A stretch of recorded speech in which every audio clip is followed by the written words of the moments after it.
یہ میں آپ کو بتا رہا ہوں کہ یہ چیزیں اقتدار کے ایوانوں میں پس پردہ ڈسکس ہو رہی ہیں، لیکن چونکہ ایک آدھا کو تیتر بٹیر جو ہے وہ ادھر موجود ہوتا ہے تو کوئی نہ کوئی انفارمیشن لیک ہو جاتی ہے۔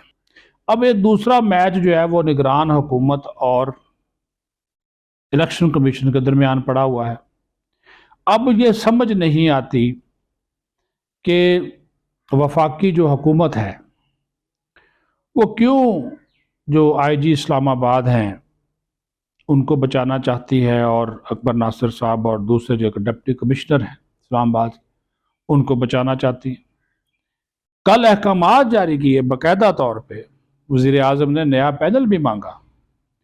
اسٹیبلشمنٹ وزیر اعظم آفس نے باقاعدہ اسٹیبلشمنٹ ڈویژن کو خط لکھا کہ ہمیں افسران کا ایک پینل بھجوائیں تاکہ ہم الیکشن کمیشن کے فیصلے پر عمل درآمد کرتے ہوئے اسلام آباد میں ایک نیا آئی جی اور جو ڈی سی ہے وہ لگا سکیں۔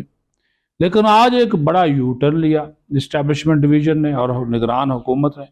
انہوں نے کہا جی کہ الیکشن کمیشن ان دونوں افسران کے حوالے سے جو اپنا فیصلہ ہے، یعنی کہ ان کو ہٹانے کے حوالے سے جو فیصلہ ہے اس پر نظر ثانی کریں، نظر ثانی کی استدعا کی ہے۔ اور انہوں نے کہا کہ جناب اس وجہ سے کہ دونوں بڑے قابل افسران ہیں اور اسلام آباد کے جو اس وقت حالات ہیں وہ اس بات کے متقاضی ہیں کہ ان کو جو ہے وہ جاری رکھا جائے، ان کو کام جو ہے وہ ان کو ہٹایا نہ جائے، تو برائے مہربانی ان کو جو ہے وہ آپ نہ ہٹائیں۔ یہ انہوں نے باقاعدہ استدعا کی ہے۔ تو الیکشن کمیشن نے کہا، انہوں نے کہا جی پہلے تو آپ وہ لے کر آئیں نا، افسران کا پینل لائیں جو ہم نے آپ سے کہا ہے کہ جو ان کی جگہ پہ آپ نے پینل جب آ جائے تو اس کے بعد پھر ہم اس کے اوپر غور و خوض جو ہے وہ کریں گے۔ ہاں جی، تو یہ بھی ہے، لیکن بات پھر وہی ہے کہ کون سی ایسی قوت ہے کہ پورے پاکستان کے جو افسران ہیں، اعلیٰ بیوروکریٹس ہیں، وہ تبدیل کر دیے گئے، لیکن آئی جی اسلام آباد اور ڈپٹی کمشنر تبدیل نہیں کیے جا رہے، اور الٹا ان کو ریٹین کرنے کی درخواست کی جا رہی ہے۔ کوئی تو گدڑ سنگھی ہے نا جی، کوئی تو ہے۔ اب وہ کہتے ہیں جی وہ یہاں پہ دھرنا ہو رہا ہے، وہ بلوچستان والے آئے ہوئے ہیں، حالانکہ اسلام آباد میں چوری، ڈکیتی، قتل کی جو وارداتیں ہیں وہ بہت بڑھ چکی ہیں، آپ یقین مانیں، اور اسلام آباد پولیس ان پر قابو پانے میں برے طریقے سے ناکام ہے۔ امن و امان کی صورتحال یہاں پہ مسلسل خراب ہو رہی ہے۔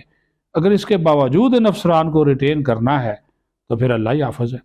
میری تو کسی کے ساتھ کوئی ایسی کوئی ذاتی دشمنی نہیں، لیکن آپ خود دیکھ لیں روزانہ درجنوں وارداتیں موٹر سائیکل چھیننے کی، موبائل چھیننے کی، کرنسی چھیننے کی جو نہیں آ رہی۔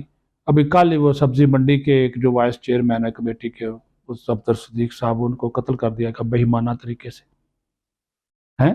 تو اگر اب وفاقی دارالحکومت میں امن و امان کی صورتحال کراچی جیسی بن رہی ہے تو پھر یہ اسلام آباد انتظامیہ کو آپ کہہ رہے ہیں ان کے اعلیٰ افسران، ڈپٹی کمشنر اور آئی جی یہی ذمہ دار ہوتے ہیں نا اس یہاں پہ امن و امان کو برقرار رکھنے کے لیے۔ تو اگر یہی اپنی ذمہ داری نبھانے میں ناکام ہیں تو پھر ان کو برقرار رکھنے کی کوشش کیوں جا رہی ہے؟ ان کی جگہ کوئی قابل افسران لائیں جو کہ شہر کو امن و امان کا گہوارہ بنائے۔ بہرحال دیکھتے ہیں اب اسٹیبلشمنٹ ڈویژن اس کے اوپر کیا فیصلہ کرتی ہے، لیکن احد چیمہ کو جو ہے وہ ہٹا دیا گیا ہے، نوٹیفیکیشن ان کا جاری ہو چکا ہے۔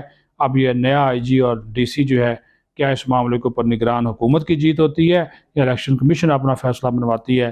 یہ ہم ایک دو دن میں ہر جو صورتحال ہے وہ سامنے آ جائے گی۔ اپنا خیال رکھیں۔ پاکستان زندہ باد۔